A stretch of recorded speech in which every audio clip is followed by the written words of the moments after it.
Rohtak PGI में आज से कोवैक्सीन की तीसरे ट्रायल की शुरुआत। गंभीर बीमारी और गुर्दे के मरीज भी करवा सकते हैं रजिस्ट्रेशन। डॉक्टर्स को उम्मीद मार्च से पहले आ सकती है वैक्सीन।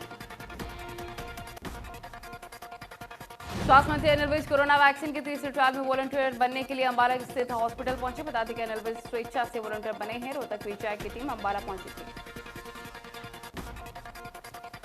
दिल्ली में बढ़ते कोरोना के केसेस के बाद हरियाणा में हड़कंप मचा हुआ है। गुरुग्राम बॉर्डर पर रैंडम टेस्टिंग की शुरुआत हो गई। जिला स्वास्थ्य विभाग अलग अलग हिस्सों में टेस्टिंग करवा रहा है। खेड़की, दौला और खांडसा मंडी में विभाग ने अभियान चलाया है। देश में 24 घंटे में मिले कोरोना के 46,000 से ज्यादा मामले। 583 की जान गई। संक्रमित केसेस 90 लाख के पार। दिल्ली में आ रहे हैं सबसे ज्यादा मामले। दिल्ली में कोरोना से मौतों का रिकॉर्ड टूटा है। 24 घंटे में सामने आए 7,540 नए केस। 98 लोगों की मौत हो गई। 43,000 से ज्यादा केस एक्टिव। महाराष्ट्र में कोरोना से एक दिन में हुई 154 मरीजों की मौत। कुल मौतों का आंकड़ा हुआ है 46,000 के पार। अभी भी 79,738 केस एक्टिव। तमिलनाडु में कोरोना से हाहाकार। एक दिन में आए 1,707 नए केस। अभी 13,000 से ज्यादा केस एक्टिव। अब तक 11,550 से ज्यादा की मौत। उत्तर प्रदेश में कोरोना से लोगों का बुरा हाल। एक दिन में मिले हैं 2,532 नए केस। अभी भी 4,88,911 से ज्यादा मरीज रिकवर। 22,757 case active. राजस्थान में कोरोना के 20,000 से ज्यादा केस एक्टिव हैं। एक दिन में 2,549 नए मामले आए सामने। मरीजों का आंकड़ा हुआ 2,34,000 के पार।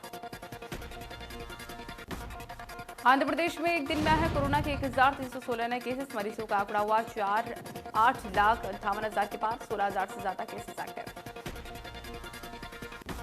हरियाणा में 24 घंटे में कोरोना के 2,200 से ज्यादा केसेस की पुष्टि। 20 लोगों की जान गई है। संक्रमित केसेस 2,10,000 के करीब। एक्टिव केसेस 20,000 से कम।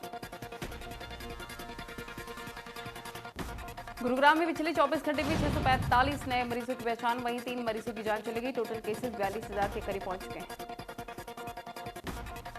फरीदाबाद में 489 नए केसेस मिले हैं। 3 मरीजों की कोरोना की वजह से मौत हो गई। कुल केसेस का आंकड़ा 34,000 के पार। जींद दौरे पर पहुंचे डिप्टी सीएम दुष्यंत चौटाला। कहा कि नरवाना, दुर्जनपुर, शांति नगर समेत जुलाना क्षेत्र में सुनेंगे जन समस्याएं। पार्टी कार्यकर्ताओं को संगठन मजबूती का देंगे निर्देश। सोनीपत में स्पा सेंटर्स की आड़ में चल रहे देह व्यापार के बड़े ब्रैकेट का खुलासा हुआ है। कोंडले के 5 स्पा सेंटर्स से 27 युवती और 17 युवक गिरफ्तार। 3 स्पा सेंटर्स के मालिक भी शिकंजे में। जुलाना में अज्ञात लुटेरे ने चाय के सेल्समैन से 15,000 की लूट की और मौके से फरार हो गए। बताया जा रहा है कि चाय सेल्समैन अपनी गाड़ी को लेकर मालवी गांव से परपाना महम रोड की तरफ जा रहा था। तभी रास्ते में 2 लुटेरों ने उसकी गाड़ी रुकवाकर मारपीट की और चाकू की नोक पर लूट लिया।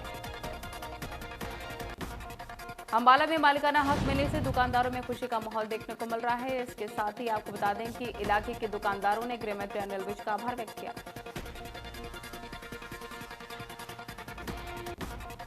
हरियाणा में बीते लंबे समय से आरटीओ विभाग को ओवरलोडिंग वाहनों के मामले में दिक्कतें आ रही थी, जिसके चलते सरकार ने सभी 22 जिलों में वेइंग मशीन उपलब्ध करवाई है ताकि ओवरलोडेड वाहनों को मौके पर ही वेट करके उस पर जुर्माना किया जा सके। गोहाना में पराली जलाने के मामले में पिछले साल की तुलना में कमी आई है। किसान जागरूक होकर पराली न जलाकर बेच रहे हैं। वहीं पर किसानों की पराली 1,500 से 2,000 रुपए एकड़ में बिक रही है।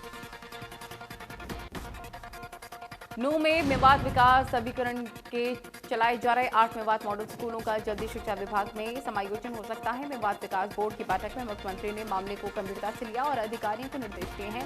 जिला उपायुक्त ने बताया कि मुख्यमंत्री ने न सिर्फ प्रपोजल बनाने के आदेश दिए हैं, बल्कि शिक्षा विभाग के समायोजन में जो पेचीदगियां आ रही हैं उन्हें भी जल्द से जल्द दूर करने के निर्देश दिए। रतला के फतेहपुर गांव का मवेशी अस्पताल इन दिनों बदहाली के आंसू रो रहा है। एक तरफ जहां पर मवेशी अस्पताल में गंदगी की भरमार है, तो वहीं पर अस्पताल परिसर की हालत भी जर्जर है।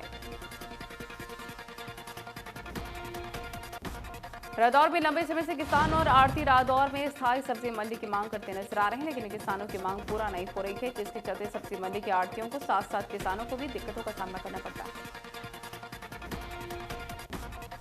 नो डिपो परिसर में हरियाणा रोडवेज के कर्मचारी तालमेल कमेटी की आह्वान पर गेट मीटिंग हुई है, जिसमें 26 नवंबर को होने वाली राष्ट्रव्यापी हड़ताल को लेकर चर्चा हुई और तालमेल कमेटी का कहना है कि सरकार रोडवेज विभाग का निजीकरण कर रही है।